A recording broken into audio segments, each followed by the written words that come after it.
Listen, good to be back again a week later. Last week, Mel, now hello, Mel. Mel, good to see you again. Hi, Mel. Terrific to have Great you to be back. It is good. And listen, last week, what you put up there, we put up 3 different videos, and you're really pulling together what's happening in Iraq, way over there in the East.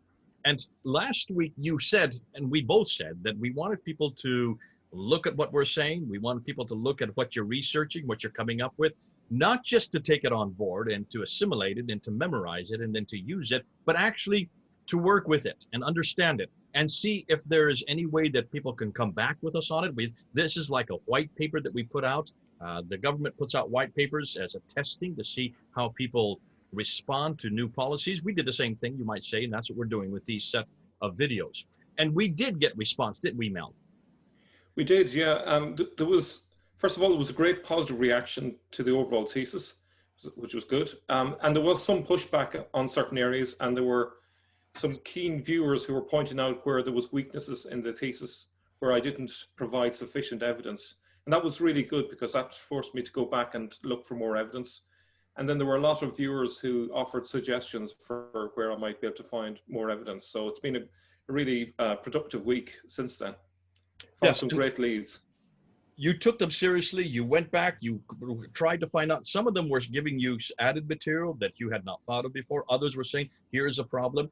And that's called peer review. And that's what we've asked for. We want this kind of peer review because we are putting out new material. This is the first time that you've all heard it. It's the first time for me for hearing some of this. Mel's the one who is really doing the research. I'm nothing more than you might say, a platform for him to get it out there so that we can engage with it. And you have engaged, and thank you for that. So what we want to do today, Mel has come back with some of your questions, some of your observations, and he is going to now really introduce some of these observations since last week. So this is brand new. What you're going to hear today is, again, new on top of what we already introduced in the last 3 episodes. So Mel, why don't you bring up your PowerPoint or go ahead and introduce it. And once you do that, I'll just keep talking until you're ready so that we can start looking and going with you on this. Okay, let's see. As he's bringing it up, you can see that we're talking about Iraq, and there is going to be in this discussion, what about Jordan? What about Petra? What about the farther to the west? We're going to go through and talk about both those categories. But let's go ahead. Over to you, Mel. Get us into this topic. Okay, so first of all, thanks to all the viewers that sent me tips and suggestions. I was really surprised this week how much material came in from so many different parts of the world. I got suggestions from people in Tibet, India, the Middle East, France. So thank you to all of you. Even Persia. I noticed some of yours are from Persia. Yes, yeah, and some really nice confirmation of the thesis. And what's really interesting is people close to the ground of where we're talking about being able to confirm what I'm saying. So that was really reassuring. So the last time I suggested there was an Iraqi Persian origin, I received a number of confirmations since then. So first one, which was really interesting, was from Dr. Fred Donner. Now, considering I started from the groundwork up, so I looked at the data and then I produced a thesis just from the data, it was interesting to see a very highly respected scholar coming to a similar conclusion. So I'm just going to play you a short clip from a conference that Fred Donner was at, and this is him on the left-hand side. And then we'll adjourn next door. So where would you draw, please, the line between the historic Muhammad and the mythic Muhammad, as difficult as it may be? Evidently, there's a mythological aspect, Muhammad traveling through the skies and into the sky, and there's a historic aspect, clearly, but some people go as far as to say the religion of Islam, you mentioned it, didn't arise in the area of Mecca and Medina, rather in the area of Jerusalem. Right. So where would you draw the line? Or South Arabia. And or South Arabia. And again, how would you portray the political interests that led to the way the figure of Muhammad was construed over the decades, if not to say over the centuries? You know, there are people who argue that Muhammad never existed. like there used to be people who argued that Jesus never existed because, we don't have actual documentary evidence for it. We only have the evidence from within the religious tradition.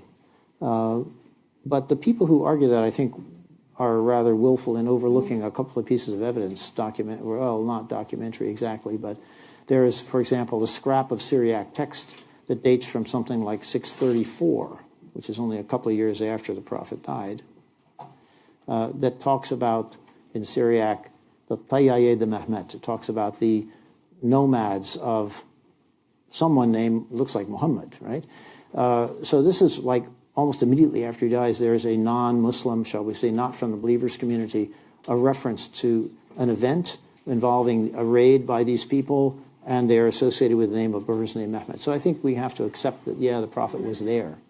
Now, how much more of the, shall we say, mythic construction of Muhammad's life that we find in the traditional narratives, which as I summarized for you here earlier, we want to accept is a really tough question, and there's no answer that we can, no obvious answer we can give to it.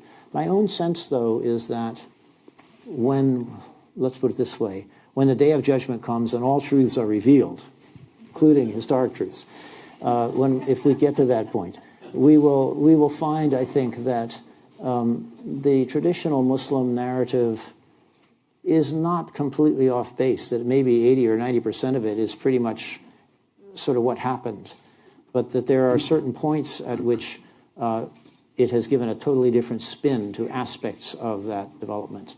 And I think, for example, the notion of communal identity is one of those areas where the real picture might have been quite different from what we're given in the sort of traditional narration, the mythic picture. Okay, so what we heard there clearly from Dr. Fred Donner is that he believes that Islam began both in Jerusalem and in southern Iraq, which confirms our thesis. And I presume when he talks about its beginning in Jerusalem, he's referring to things like the Dome of the Rock and so on. But it's interesting that he came to the same conclusion, probably following similar lines of evidence, but perhaps other pieces of evidence that I'm not privy to. So it's interesting that he came to that conclusion. Now, there's also the following, which I got from a viewer who mentioned Professor Gabriel Soma, who is an expert in both Aramaic and Arabic. And he also cites Iraq or Mesopotamia as being the place where the Quran was written. And so the context of this conversation is, what does the word asfar mean in Surah 62:5, which is highlighted? 62:5, so I've got it here in front of me. The likeness of those who were entrusted with the Torah, but who subsequently failed in those, is as the likeness of a donkey who carries huge burdens of books. And that's the word books that we're looking at. How bad is the example of people who deny the ayat of Allah, and Allah guides not the people who are the zalimun. So that's the verse that we're referring to in chapter 62, verse 5. Yep. Now, so the key thing is that Professor Gabriel Soma points out that this word is a foreign word. It's an Aramaic word, and it means books, which is not the Arabic word. And so he explains that the particular words suggest that the Quran was written in Mesopotamia. Now, here's the video clip. ممكن تقول لنا ما معنى سفر في سفر؟ نفس الكلمة سفر بالآرامي معناتها الكتاب. الكتب الخمسة لموسى النبي, the first 5 books, أسفار. جميع الكتب الموجودة. كيف الجمع بتعملوه بالسرياني؟ سفري واحد صفر واحد سفري بتحط عليها أولاف وبتحط نقطتين. يعني بتضيف نقطة على الري بتصير سفري كتب. فالسفر معناها كتاب. معناتها كتاب. وأسفار معناها كتب. right. فإذا هم عرفوا المعنى. خليني أضيف شغلة كمان ذكرتني هلا. ونتيجة قناعتي بأنه القرآن كتب في ميسوبوتاميا في بلاد الرافدين, هو استعمال كلمات مثل أسفار أسفري. يعني بالسرياني الكتاب اكتبه، وبالجمع تبع أكتوبة بنقول أكتوبة، يعني أسفار أسفوري. فإذا يعني هذا الجمع هذا الجمع يستعمل في هذه حتى المنطقة باللغة السريانية. هلا في كتير ناس من الذين يدرسون اللغة الأرامية يعتبرون أنه في كلمات عربية أدخلت على اللغة العربية، ولكن مصدر هالكلمات هي أرامية.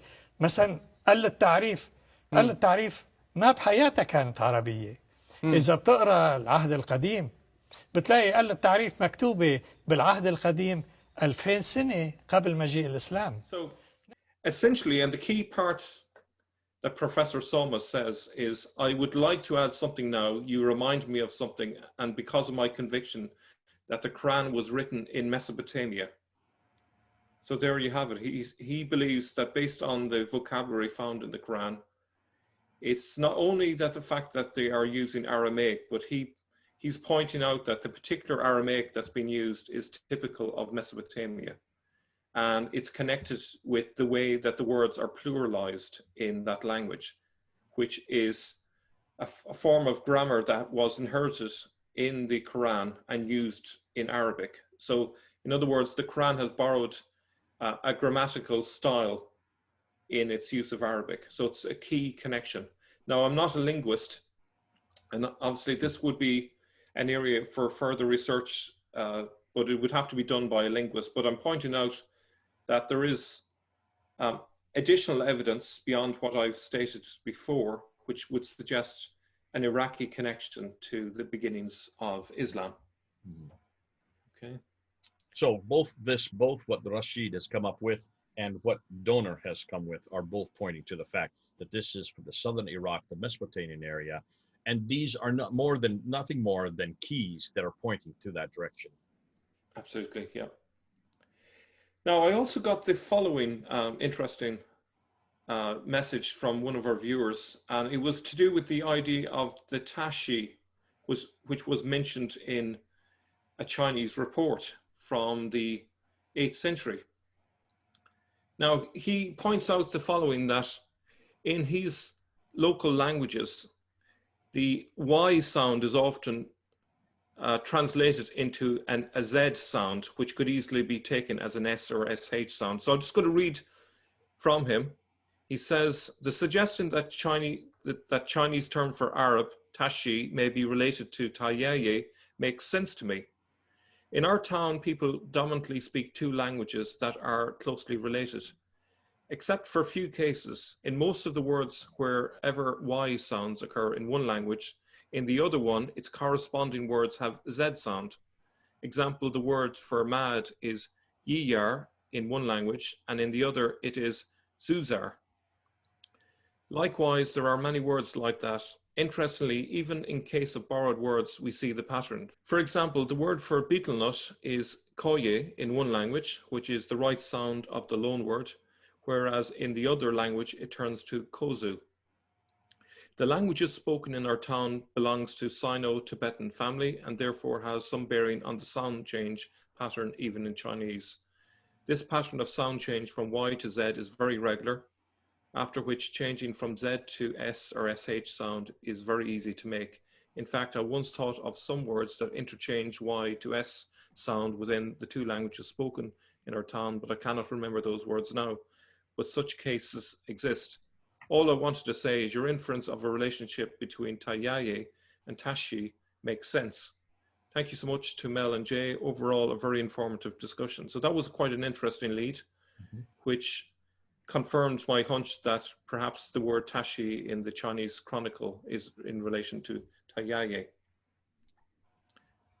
Now, I don't know if it was the same viewer, but another Chinese viewer gave me the following lead, which was another Chinese source, which also backed up the claim, and there was lots of nuggets of gold in this one. There are some mythical elements which we can disregard, but the core historical elements are very interesting. So he says that your theory is very similar to the story mentioned in the Chinese official historical sources of Ju Tang Su, the old book of Tan, compiled in 945 AD. Ju Tan Su, volume 198, biographies 148, Western regions, section Dashi. Dashi, Middle Chinese Dai Zik, situates in the west of Persia. So that would correspond to the Taiyaye in Mesopotamia. During the year of Daye, 605 to 618 of Su dynasty, there was a Persian man herding camels in the mountains, Jufen Modina. One day, a lion man appeared out of nowhere telling him there are 3 caves on the west side of Jufen Modina mountain. A large amount of weapons is stored inside the caves and you can go and retrieve them. There is also a black stone with text carved on it. You will become the king if you read and do what the carved text on the black stone tells you. The Persian then followed the lion man's words and did find a large amount of weapons and the black stone with carved text telling him how to raise an army and rebel, I think it means against the Persian Sassanid dynasty. The Persian then recruited fugitives and then crossed the river Hingji to raid the caravans on the trade route. He then claimed himself to be the king and set up a separatist regime in the western part of Sassanid empires. The newly founded kingdom, separatist regime, then, I think that's meant to be, rebelled and defeated numerous subsequent Persian and Fulin, East Roman Empire invasion forces. In the second year of Yang Hu, the Dashi sent its first envoy with tributes to our Tang royal court. The envoys told us that their king's surname was Dashi, with Kangmi Mo Ni, and as the given name. They told us that their nation had been founded for 34 years since 617 with 3 kings. So this would suggest an early source, despite the fact that it was compiled in 945. It seems to be that the envoy who was sent to China 34 years after 617, which I haven't added up, but I think it might be 651. This is an early record. Now, the only thing that's mysterious really is the fact that there's a reference to a lion man, which I haven't been able to figure out. I do know that an uncle of Muhammad in the Hadiths is referred to as the Lion of Allah. Now, I don't know if that's related to this part of the story, but what's interesting is that it's a Persian man that's involved in this conflict with the Persians, which confirms some of the clues that we got in our 2 earlier videos, which suggests that this guy Muhammad might have had a Persian connection. So the Chinese are convinced that this guy wasn't an Arab after all, but a Persian. The other interesting thing is it suggests that after the initial conflict with the Persians, he heads off to the west. Now, this is interesting because this might tie in with Dan Gibson's idea of Petra. So that it could be that this Persian, after coming up into conflict with the Persians, retreated to a fortress way off in the west, Petra being the ideal location, regrouped, and then continued the rebellion from there. So that's where perhaps the 2 theories might coalesce, if you like. Well, let me just jump in here real quickly. This is interesting because you're bringing up a source material that has nothing to do with Arab, Persian, or Jordanian roots or Nabatean. So you're bringing up something that's far, far, far, far to the east. It's way off, thousands of miles away. Therefore, there would be no reason, or there'd be no impetus, or there'd be no, you might say, well, maybe not the word impetus, but there would be no control of what they're saying. So it's completely neutral. It's because it's so far away, there'd be no reason for them to want to write what they have been told. And what's fascinating is they are referring to this Persian character, putting it much further northeast. But what you're saying is that this time period also fits, because if it's 34 years after 617, around 651, this would be the same time period we're looking at as well. And if it does mean that it's moving from Iraq over to Jordan, that would fit into with Dan Gibson's material. Yeah, and the other little detail that's quite interesting is we we see a reference to the black stone with carved text on it. So this might be the origin of that. Now, whether that's a mythological element or it's refers to something that was there and it was part of their belief system in those early days is hard to say. But it's interesting that the black stone is mentioned. But notice it has carved text on it. So stop and think, though, Mel. Remember, the black stone is Nabatean. It always has been Nabatean since the 2nd century AD. There's a precedence for the black stone. The black stone always was, according to tradition, has always been in Petra. If this is the same black stone, that black stone was one stone, and it did have writing on it. Since then, it has been broken up now into small pieces. So the black stone today is just small pebbles that have been put into tar. Obviously, there has been damage done to it. But if this is, and it's saying the black or a black stone, which is suggesting that the people who are listening to this would know about this stone. It assumes that there's already knowledge of it. That would make sense then if this is a pre-existing stone that has come from a nascent environment. In this case, I would say Nabatean environment. Again, farther to the west. Yep. So this nicely ties up the two theories. So essentially, the early part of Muhammad's story would happen in Iraq, and then the later part would happen way off in the west. And so, if we take in the chronicle from, I think it's 640. Well, so if we refer to the chronicle of Thomas the Presbyter, he refers to the Tayyeh of Muhammad in the year 634, involved in a battle east of Gaza. So this would tie in with Muhammad being further west, such as Petra.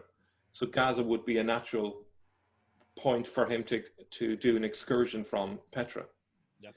Okay, so we have a reference from Thomas the Presbyter to a battle waged by the Tayyeh of Muhammad in 634. Now that would fit in nicely with Petra because that would be northwest of Petra.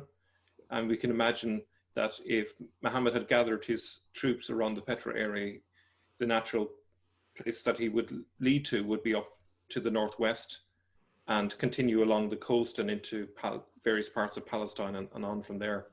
So that kind of makes sense. So I'll send that one.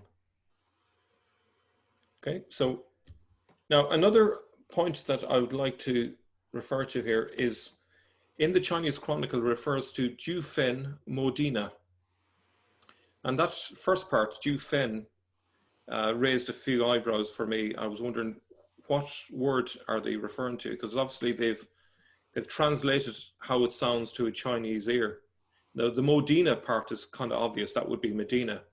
But I found the following, according to Yakut, quoting Hamza, the original form was Tusfun or Tusfun, which was Arabized as Tesafun or Tesafan.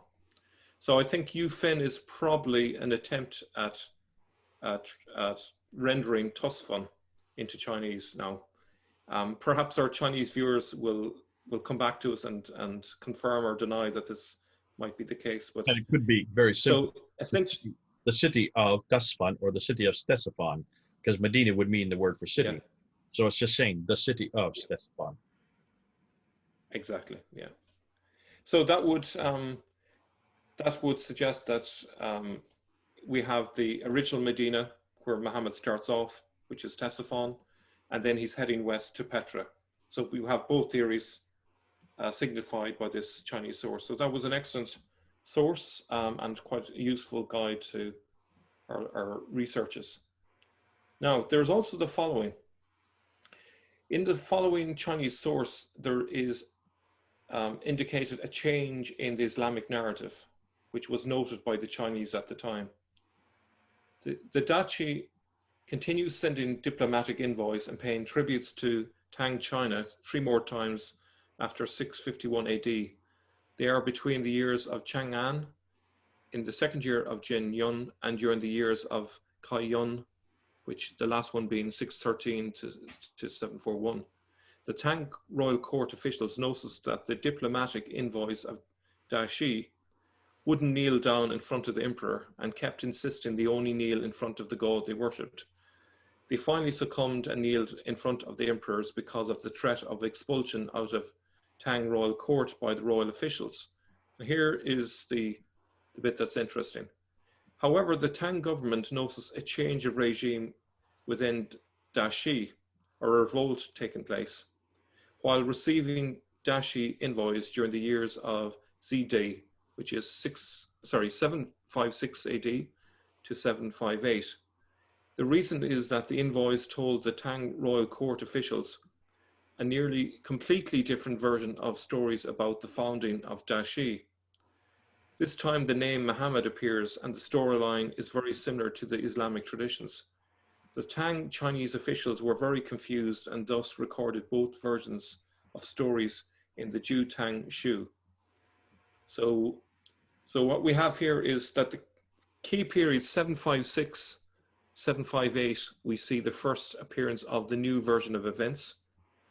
And this would correspond to the advent of the Abbasid regime. So it's essentially a smoking gun that indicates that we're not just imagining a change of Islamic narrative. Even the Chinese way back in the 8th century spotted this and were puzzled by it and recorded both stories in their records. Fascinating, because what you're bringing up, Mel, is you're bringing a neutral reference point thousands of miles away, and look at the dates, 756 to 758. If this happens around 749 to 750, you're talking about 6 to 8 years later.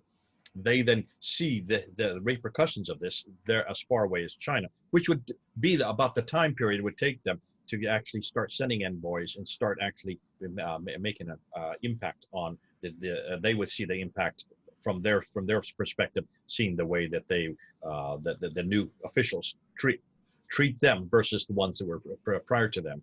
Fascinating, because that would fit the right time period as well, being that far away. As we know from so many things that we've looked at before, the Abbasids were keen to wipe from the history books all traces of the Umayyads, and one way of doing that was to create a completely fresh narrative which would justify their own claims to power by suggesting that they were related to Muhammad, so therefore they were the entitled successors to Muhammad. But what a lot of Muslims today don't seem to realize is that the Abbasids were Persian. So if they are claiming family ties to Muhammad, this is quite embarrassing stuff, because it undermines the idea that Muhammad was an Arab. But can I also taking one step further from that, is it's not also then help us understand why is it that none of the earlier material would be in the traditions? Because remember that the traditions only begin to appear after this. The traditions only begin to appear with Ibn Ishaq in 765, Ibn Hisham in 833, Al-Waqidi in 835, Al-Bukhari 870. That's another 100 years after this. That would then make sense why, if already the Chinese are seeing that they're eradicating any reference to the earlier regime, the hated regime, then why are we surprised that the same thing would not exist also in the traditions, which then all follows subsequent to this time? Absolutely. And, it seems very likely to me that someone must have written down an earlier biography of Muhammad, whoever he was. Let's call him Iyas, as I suggested in an earlier video. But whatever biography they would have had, they got rid of it, along with so many different sources. And that's one of the reasons why there's this massive 150 to 200 year gap in the history. Even those sort of gaps tell us that. Even the traditions tell us that. I mean, the story behind Al-Bukhari is that he was given 600,000 of these traditions, and he was to then choose which were authentic and which were not, and he whittled them down to 7,300.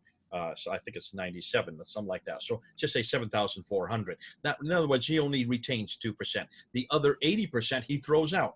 Well, we can see if this is happening in the Chinese courts a century earlier, it stands to reason then Al-Bukhari had an agenda here, and his agenda is to eradicate anything that did not fit with their narrative, and their narrative would be very much a Persian, an Abbasid, a post 750 narrative. And of course, Muhammad would be part of that narrative. Absolutely. So we have the following. Note the tribe of Muhammad has been redacted from the Tayyaye to Quraysh here. Another saying is that the ruling clan of Dashi tribe is called Guli, which the note down below says it's Quraysh according to modern scholars. During the year of Kai Huan, 581 to 600 AD of Su dynasty, there are two families within the Guli tribe. One family is called Pen Ni Zi Shen, and the other one is called Pen Ni Mo Huan, which are the Banu Hashim and the Banu Makhzum. There was a man from Pen Ni Zi Shen called Mo Ki Mo, who was very brave and wise and was hailed as the king by the tribe people. The king Mo Ki Mo then expanded the kingdom's territory, stretching across 3,000 leagues from east to west with his mighty forces. He also conquered the city of Jiala, which is also called City Shan. So down below you can see the various suggestions for who each of these names are. Mo Ki Mo is the Chinese rendering of Muhammad, according to modern scholars. Fascinating. So yeah, so we can see there's here with this reference, we can see the transition from Tayyaye to Quraysh. Now the Quraysh being a more Persian tribe because of its connection with Cyrus, as I mentioned before, whereas Tayyaye is more clearly an Arabian tribe. Now, why would the Abbasids want to push aside the Tayyaye reference and push forward the Quraysh connection? Because they're clearly vowing for power and they want to push their agenda. And that's why we see the references to Tayyaye disappearing from the Islamic tradition. And if you want to find those references, you have to go outside the Islamic tradition to find them. And, you know, if you look at the 7th century, wherever there's references to Muhammad, you invariably see references to the Tayyaye, but that disappears in the Islamic tradition. So there is manipulation going on with the data in the Islamic tradition for political purposes. So that's the key thing I would point out. So Now, there's censorship going on that early, that it makes sense then. If that all you have is that later tradition, all that has been censored, all that has been thrown out a good 100 years earlier, then all that we have is the much later rendition. No wonder everybody's getting it wrong for so many of the time. I like what you're saying here, that you need to therefore look at the neighbors that are still there, who they didn't have control over, like the Chinese. They wouldn't have had control to eradicate and censor their material. They probably are giving us a better eye as to what is actually going on. I'm conscious of the irony that it's the Chinese that are giving us the uncensored version, considering they're not exactly known for uncensored material nowadays. So there's a great irony there. Century, but certainly in the 8th and 9th century, they were, yeah. Yeah. So the dashi, I would suggest, is how the Tayyaye is rendered, and you can have a look there for yourselves. That's just a reference to that to back up that point. Now, I also got this interesting lead from Salam Fuad, an Arabic speaker. He mentioned that there was a book by Yassin al-Mazri called Islam Came from Persia, which was a bit of an eye-opener to discover this. I don't know anything about the book. I only have this lead, and Murad, who's on our team, plans to read this book and see what this author has got to say. But he clearly is on a similar track as me. And he wrote this book about 2 years ago. So I wasn't aware of this book because it was written in Arabic. But anyway, the main details is that Iyas or Ilyas or Muhammad was born of a Persian father and an Arab mother. So that might explain the ambiguity about what his ethnicity was. He says that his mother was from an Arab tribe called Al-Manathira, which would be a Lakhmid tribe. Muhammad led this Arab tribe in a battle against the Persians called Dikar or Thikar. The Persians were defeated in this battle. After that battle, Muhammad became the enemy of the Persians and wanted to kill him. So he escaped to Petra. And the rest of the story exists in a book entitled Islam Came from Persia. The book is written in the Arabic language by Yassin al-Mazri. This book can be downloaded and so on. So if any of you want to read that. But according to this book, there are 3 key places, he says: Maru and Khorasan, which is in the eastern part of Iran, and into Afghanistan, Iraq, and Petra in Jordan. So that's what he reckons. So it's interesting that this author is coming to a combination of both Dan Gibson's theory and mine. And this is totally unconnected with me. I wasn't aware of it. So interesting. The only thing I would probably challenge about his theory is his suggestion that Muhammad was connected to a Lakhmid tribe. I think that might be a bit of poetic license in his story. I think it's more likely that it was Tayayi based on the early sources. But disregarding that, I think some of the other details are interesting and worth pursuing further. Now, onto another little detail. One of the suggestions that I made in one of the videos was the idea that there was a link between Jewish Babylonian incantations and the Quran. And there was a bit of pushback among some viewers with my suggestion that the Quran might include incantations. And lo and behold, quite by accident, I found the following in the Hadith. Yahya related to me, and notice that Yahya is a Mandaic name, related to me from Malik, from Yahya ibn Sa'id, from Amra bint Abdul ar-Rahman, that Abu Bakr as-Siddiq visited Aisha while she had a health complaint, and a Jewish woman was making incantation or ruqya for her. Is that how you pronounce it? Ruqya or ruqya? Ruqya. I'll just say that again. We'll start from the top. I'll start from the top. Yahya related to me from Malik, from Yahya ibn Sa'id, from Amra bint Abdul ar-Rahman, that Abu Bakr as-Siddiq, Abu Bakr as-Siddiq. Maybe I should read it. Do you want to? Yeah, please.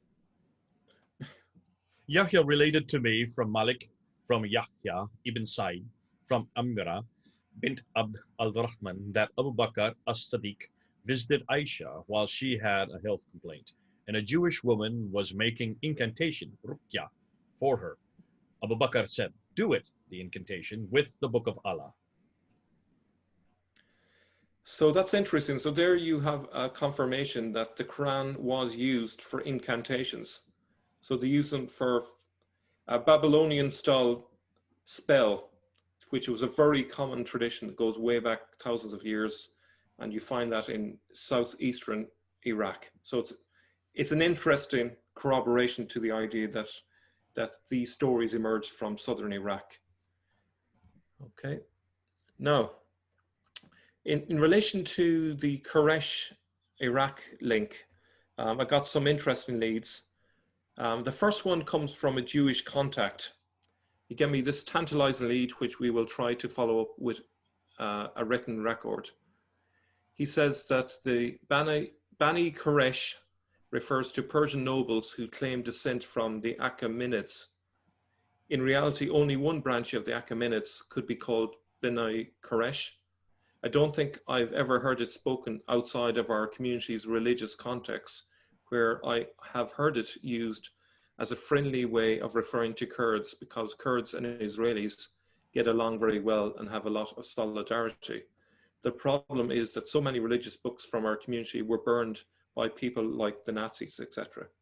So what's interesting here is this Jewish contact has heard the Bani Quraysh being used in the context of people from Persia. So I think we're on good ground there with that. But obviously, he's going to find any written records from history to see if there's a record of that to strengthen our case. We also got the following from someone who emailed you. This is anecdotal evidence from the Persian side. Hi Jay, just watched yours and Mel's video. He could be right about the Quraysh. Do you know why? If in those days they used to refer to the Persians and the Persian side of the region as Bani Quraysh, the children of sons of Quraysh, that absolutely makes sense, because Cyrus the Great is called Quraysh in the Middle East. Even today, we Persians proudly say that we are children of Cyrus or Quraysh. So that was quite a nice confirmation. Mm-hmm. Now, I also got the following link.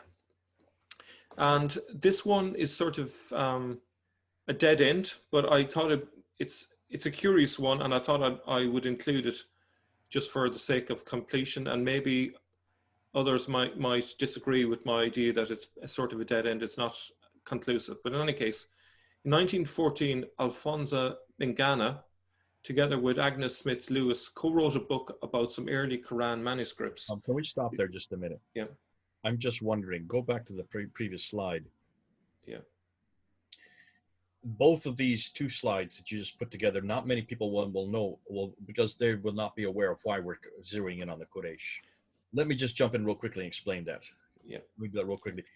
Just for those of you who are not aware of what we're talking about, it's the Quraysh. The reason we're zeroing in on the Qurayshi is because of the reference to the Qurayshi dialect and the Qurayshi, the original Quran that Uthman wanted to have written, Zayd ibn Thabit, to write it in the Qurayshi dialect. And this has come up over and over again, that this dialect is unique to Medina and Mecca, or the Hijaz, the central part of Arabia. And what's great, Mel, what you're doing here, and I think it's terrific, as you're saying, no, wait a minute, let's look at this word Qurayshi again. This Qurayshi is a word, but what we're realizing, this Qurayshi is actually, the best reference to it is the word for Cyrus, which would be Persian. So it's not the Hijaz, it's not Mecca, it's not Medina. We're actually talking about much further northeast. And that's why you're tying this in by saying even the words give a little bit of a tag as to where this is taking place. And again, it pulls it back away from the south and puts it up into the northeast. Well done. Thank you for that. Cheers. So in 1914, Alphonse Mingana, together with Agnes Smith Lewis, co-wrote a book about some early Quran manuscripts. They cite a homily by a 5th century Christian scholar called as evidence that the Quraysh were mixed up in Syrian affairs long before Muhammad. So this is way back 1914. Mingana is suggesting that the Quraysh are way up there in Iraq, which is interesting. This is over 100 years ago. Now, the evidence that he provides is, as I say, it's inconclusive, but I'm going to share it with the audience and they can make their own mind up. So in relation to the person who wrote the homily, Narseh died around the year 500. He taught exegesis, or biblical interpretation, at the school of Edessa and then the school of Nisibis. He wrote extensively, and many of his homilies have survived. One of these is called On the Evil of the Age. In 488, the Arabians rebelled and launched a series of raids in Iraq, taking slaves and booty. According to Narseh, the raids in Iraq led people to curse the sons of Hagar, the Ishmaelites, and to wish that Abraham had never touched Hagar. He refers to two groups whose violence had wounded the region, the Kadeshis and the Tamaris. The Tamaris are referred to as being Iranian in another source, but it doesn't say where these were from, the Kadeshis. Now, so we have the following in Syriac, and in English, as you can see, it says, "Are the Kadeshis brothers with the sons of Hagar? They looted the world more thoroughly than the Ishmaelites. Does the lineage of the Tamuris run from Abraham? They made Assur, mother of kings, like a wasteland." So the problem with this is what you're seeing there is Kadeshi, there isn't Qurayshi. So it doesn't seem very much use as a tie. Again, in another part it says, "Let us not then blame fathers and sons, but the inclination that divides these two things, good and evil. Let us blame the evil inclination of the sons of Hagar, and especially the beastly people of Kadesh." Now, as I say, it's not slam dunk, but it is an interesting possibility. Mingana and Lewis see a graphical error in the text and corrected Kadesh to Quraysh. So Kadesh is now read as Quraysh and Kadeshi as Qureshi. Graphically, the change is very small indeed. In Syriac, the difference between the D and the R is simply a dot. So if you take the dot below that little squiggle, place it above the line, you have Quraysh. Now, I don't know how you feel about that. It's possible, I think, but I don't think it's strong enough case. And I would like to see examples of it used correctly before I'd be won over by this argument. But you're still suggesting that if this is true, then we're still talking about the Qurayshi, the same people. These are the Persians. Those are the lineage of Cyrus. So therefore, it would still be northeast, is what you're implying. Yeah, yeah. I think the fact that he believed that the Quraysh were way up in Iraq.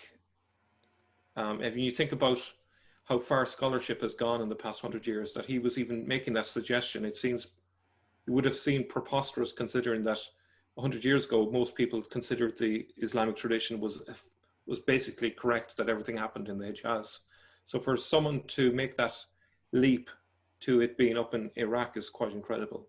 Except it was about this time at the beginning of the 20th century where there started to be doubts coming out of the German school that the Islamic traditions may be in error.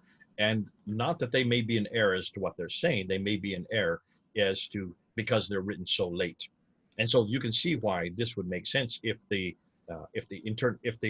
historical evidence that's coming from that time period that has nothing to do with the traditions, is not controlled by the traditions. If it's saying using the same words, then that would make sense. In this case, Yeah. you're right. It's just a dot above or below the letter. A dot can easily be misplaced. And if that is the case, could this be the Qurayshi? I would see no difficulty with that. It would be the same argument that we're having with Becca versus Mecca in Quran as well. Yeah, and I suppose there's also a possibility that perhaps locally the name might have been used alternatively as Kadesh as well as Koresh. That might be the case, but it seems very similar, certainly. Yeah. Okay. So the other one that I was given as a reference, and it's sort of inconclusive. It was an engraving on a spa, and it's labeled JA931, Hadramut, Yemen. It dates back to the 3rd century CE, 270 AD. Is the Hadramaut, which is the southern part of Yemen, what is today Yemen and Oman today, that southern area, which was highly civilized at that period, and this would be where many of the inscriptions would have come from. Yeah. Among the congratulatory delegations was a delegation of Destroy, which is Syria, a delegation from the Chaldeans in Iraq, a delegation from India, and a reference to a delegation of Arab women from Quraysh. Now, the person who sent this to me as a possible connection with Iraq suggested that this is an Iraqi connection. Now, personally, I don't see where the connection is with Iraq. It might be that they're assuming it's Iraq because of number 2 and the fact that these were all foreign delegations. But there's nothing, just looking at it objectively, there's nothing in this text to convince me that the Quraysh were from Iraq. If I was just being fair and honest, unless there's something else in this inscription that I didn't find, and perhaps if any of our viewers are aware of more information from this inscription, maybe there is something extra that I've missed, but I don't see any connection. Could it be nothing more than the fact that they're listing 1, 2, 3, 4 different delegations? 3 of them are known places: Syria, Iraq, and India. Quraysh is the only one we're in doubt. It's obvious that if this was, well, not obvious, but if this was the Quraysh, as we've been saying all along, the Quraysh, which is Syria, that would be Persia. So that would be Syria, Iraq, and Persia, along with India. So those would be 4 well-known places, because obviously whoever wrote this inscription, if it is in 270 AD, they assumed that people would know where these places were at that time. Yeah. That would be the logical thing, that it's not so far away that they wouldn't that they would require to put the country of Quraysh next to it. Perhaps it was really and the fact obvious. That we don't have anything from that far south at all in inscriptions that early suggests to me that this was a well-known place, or these people are well-known people. Otherwise, why would you put an inscription if they're nothing more than fictional? Yeah. So it's So I think at least it confirms that there is a group called the Quraysh.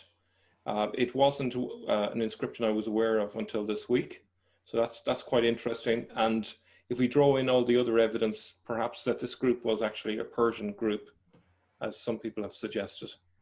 So just going on from there, then, I was asked to justify Sabius's early authorship in the 660s. Now, there was one particular viewer who writes under a Greek name who gave me quite a lot of challenging comments, and One of them that I've particularly thought was worth coming back on was in relation to Sebius and his early authorship, and he believed that he was actually a later author than I'm suggesting. But he puts it into the the 8th reason, century, doesn't he? He puts Sabaeus into the 8th century.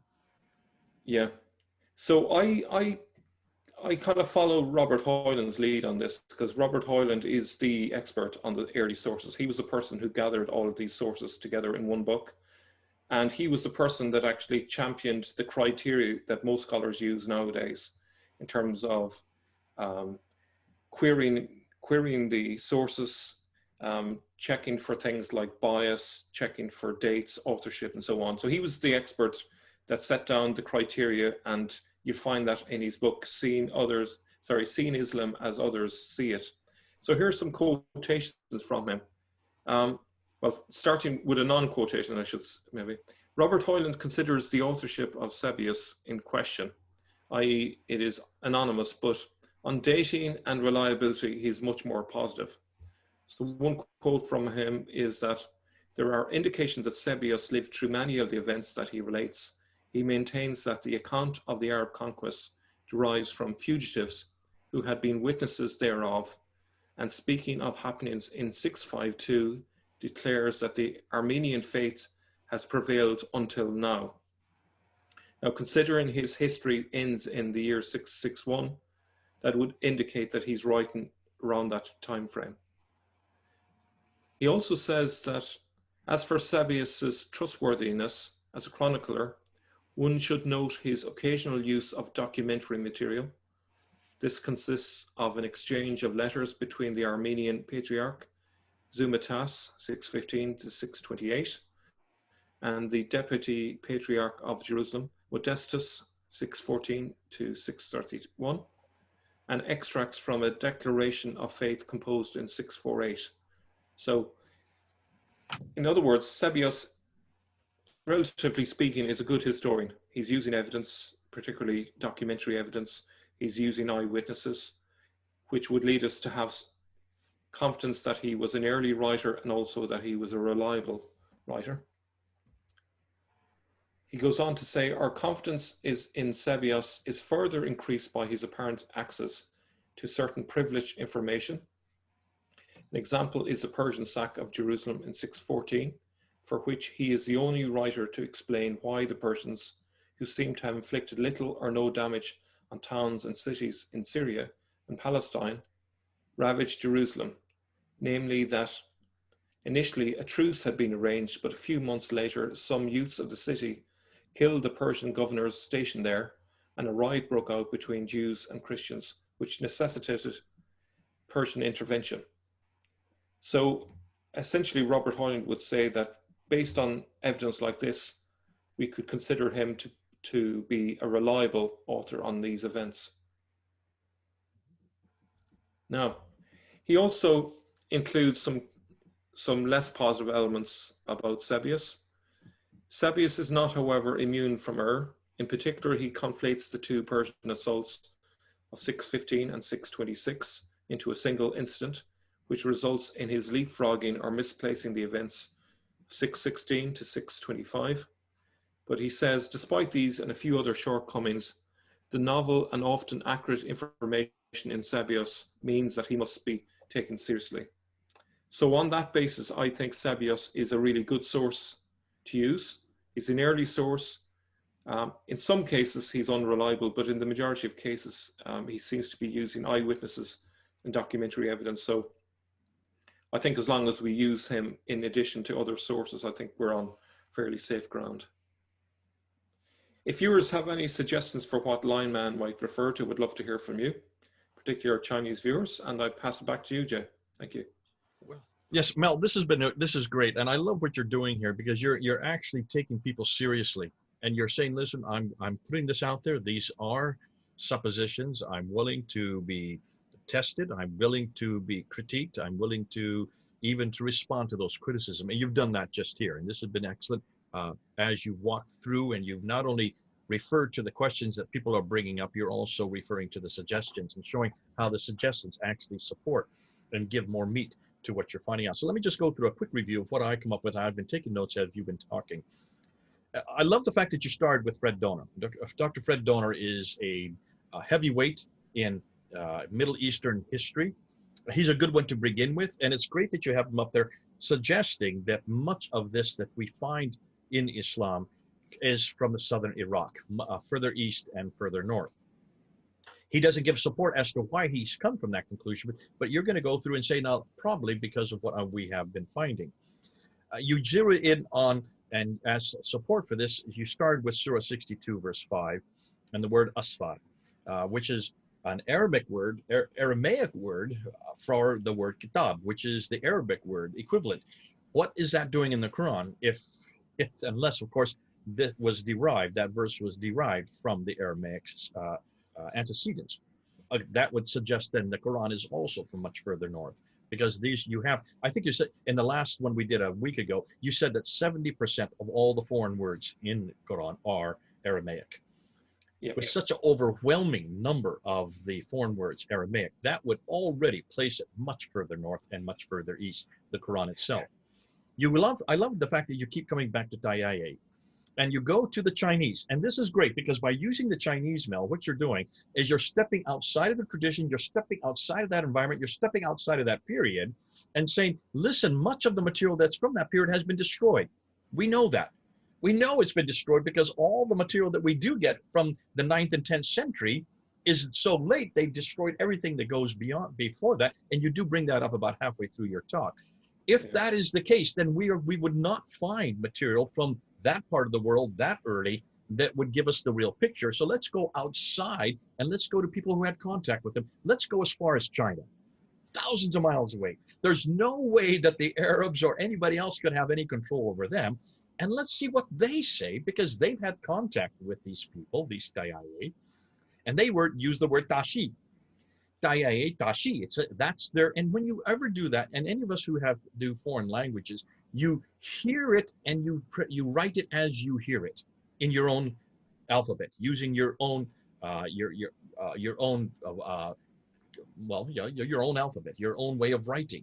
So the way they heard the word Daiya, they heard it as Tashi. You then go and you say this can be supported because of the difference between Y and S. Now we know this. Listen, most of the people from the Far East, and I'm not stepping on any toes by saying this, to ask, when I lived in Japan for 2 years, ask the Japanese to tell you the difference between rice and lice.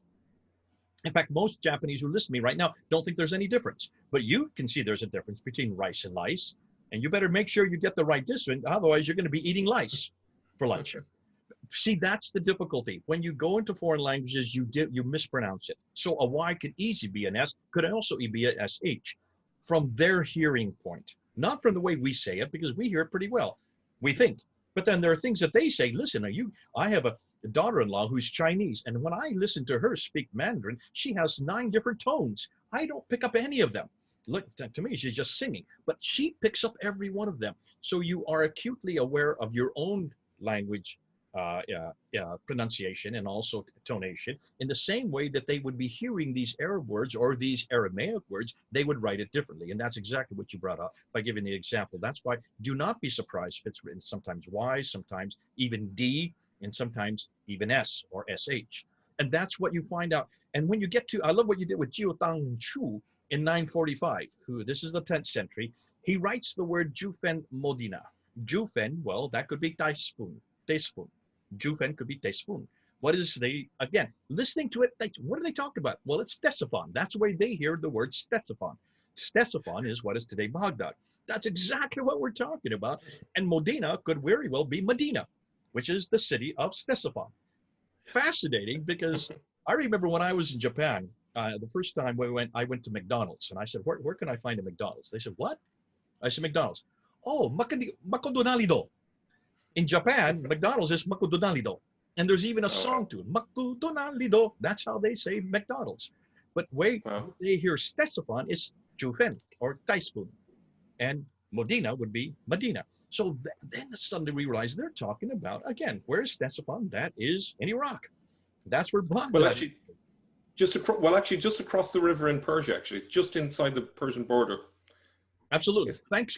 And but you see, this is not Mecca. This is not Medina. This is not the Medina of today or the Yathrib of yesterday, because remember, Medina means city. It's Yathrib that we're talking about from that time period. It would have been that name.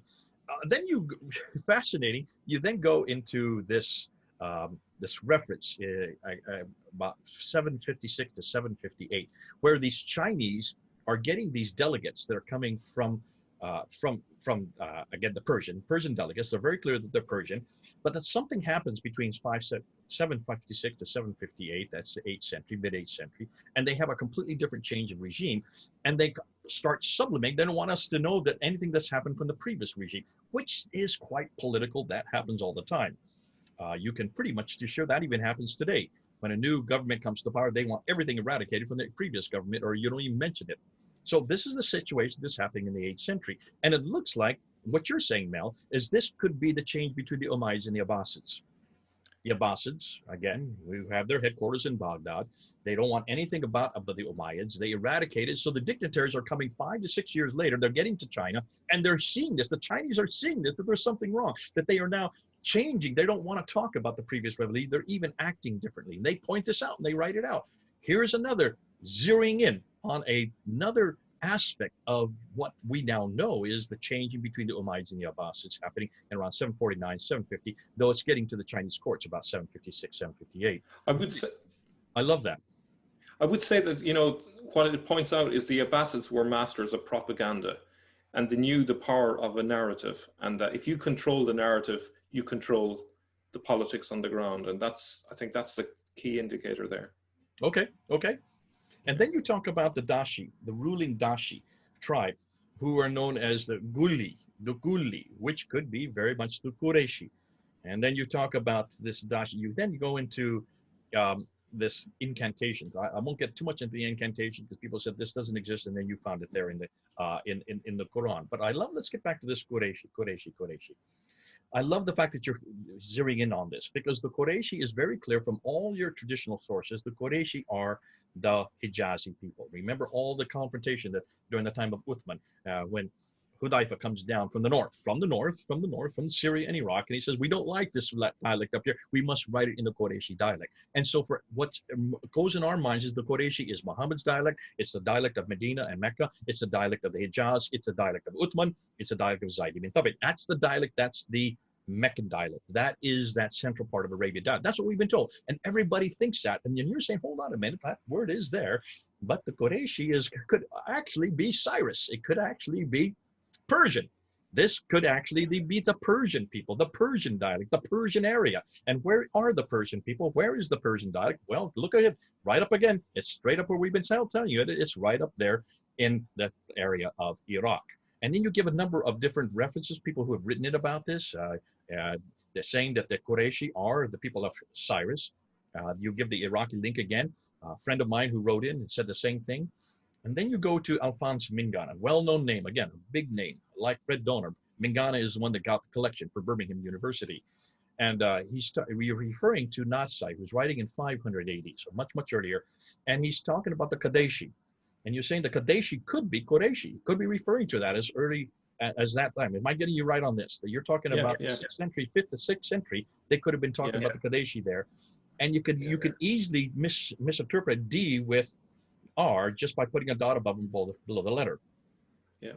So that's so you're finding reference after reference after reference that these Qurayshis, these Qadeshis, are people actually from Iraq.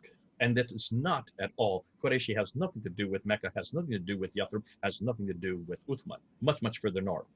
You get into another example, and you just give example after example, you come up with this engraving, this inscription, the Spa engraving, the JA 931.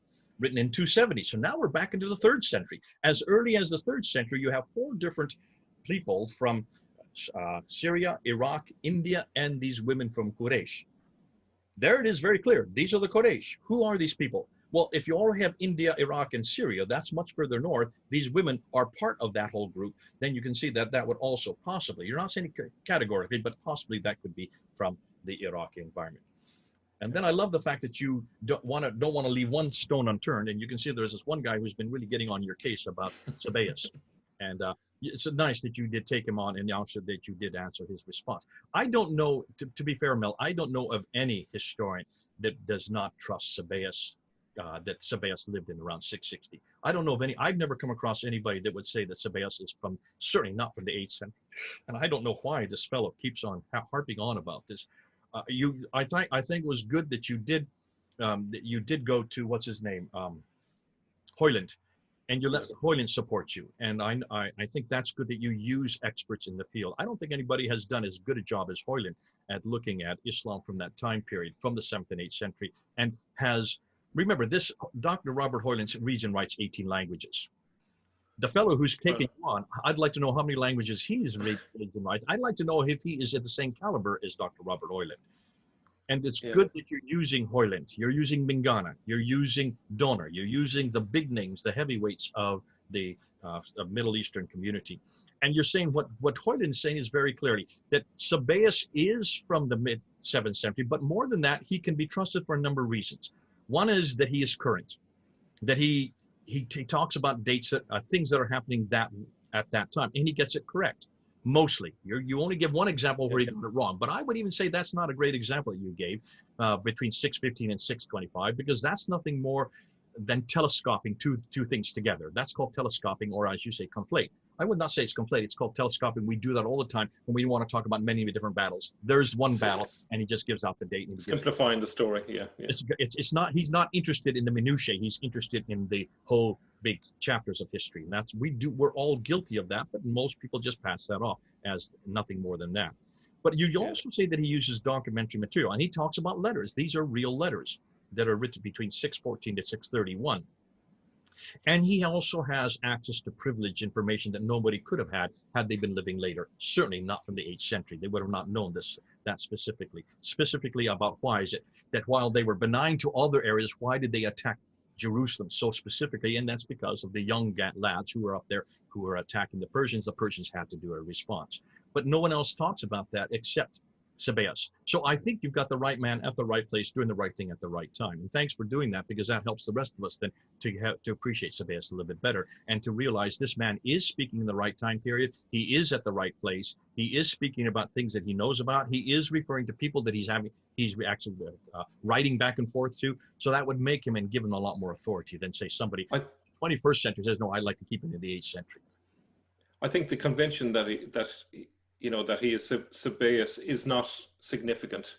He's an anonymous author, but we can rely on him because of the early dating of his writings and the fact that he's using sources and eyewitnesses. So it doesn't actually matter if he actually was the historical Sabaeus or not. He's a good source. I mean, Mel, we do this. I mean, think of Luke. We talk about Luke all the time, and the same thing has been brought against Luke, the author of the book of Acts and also of the Gospel of Luke. And people have said that he has got so many things wrong. And yet let me give you one example. In Acts chapter 18, verse 12, he says Gallio was a proconsul, and that was always attacked. Gallio was, there's no, everybody that knows about Gallio from the first century, Josephus refers to him, and there's no reference to him being a proconsul at all. So obviously Luke must be incorrect, and that's much like your writer is saying this, that you got the wrong man at the wrong place. He's much later, not that early. Well, that was until the Delphi inscription was uncovered. When they came across the Delphi inscription, here they found that Gallio was a proconsul in 52 AD. 52 AD, for only 1 year, which means 40%. Which means whoever wrote Acts chapter 18, verse 12, which we know is Luke, had to have been living at that time and writing at that time and had to be privy to that knowledge. There's the privy again. He had to be privy to the knowledge that Gallio was a proconsul just for that 1 year, supporting the notion that the book of Acts had been written between 52 AD and 62 AD when he was finally killed. So that's why it's good that we have this kind of information, that we have people that are actually writing and they have privileged knowledge, much like Luke had privileged knowledge that we didn't know until the Delphi inscription was uncovered. So you can say that Sabaeus also had privileged knowledge, and Hoyland brings that out, and I think that's a good point. Yeah, excellent. Yeah. Good stuff. Well, listen, we're going to be doing some more of this. This has been fun. Murad's coming on Friday. We're going to be looking at the Hijrah, and he's got some whole new evidence for the Hijrah. It's this, as you as we've said over and over again, the more we scratch, the more we find. The more we find, the more we shine. The more we shine, the more they whine, oh, how sublime. We're going to continue to scratch. Mel's going to continue to scratch. He's going to continue to look at artifacts. He's going to be looking at letters. He's been looking at inscriptions. This is the kind of thing that we're looking at because we're always going back to the 7th century. We're always going back to that part of the world and that time and with those people and those names. We're not going to get caught up in the 9th and 10th century. Let's stick to the 7th century. Have you noticed everything that Mel has been doing is coming from that period or before, even as early as 270. He's gone back to the 3rd century to support his case. Come back. Tell us if you don't like it.